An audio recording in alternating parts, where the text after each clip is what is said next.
লালমনিরহাটে আবহাওয়া অনুকূলে থাকায় এবছর অল্প খরচে কম সময়ে মশলা জাতীয় দেশীয় ধনেপাতা চাষাবাদ করে লাভবান হচ্ছেন কৃষকরা। লালমনিরহাট থেকে জানাচ্ছেন রবিউল হাসান।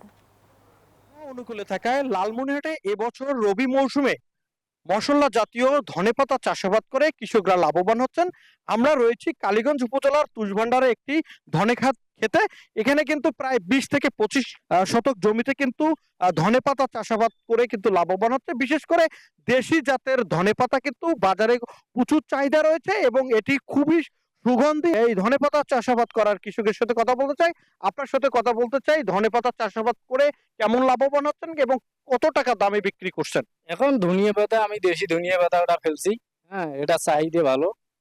বাজারে এখন চলছে 1200 থেকে 1300 টাকা মন। হ্যাঁ, আর খুচরা মনে হয় 35 থেকে 40 টাকা কেজি বিক্রি হইতেছে। আর মনে করো আমি বেডশিটের মধ্যে ফেলছি তো মোটামুটি আল্লাহর রহমত ক্ষেত ভালো হয়েছে।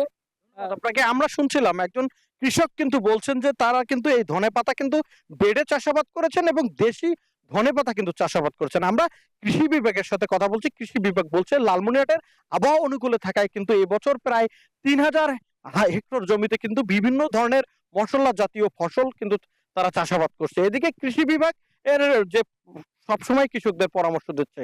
এই ছিল আমার কাছে সর্বশেষ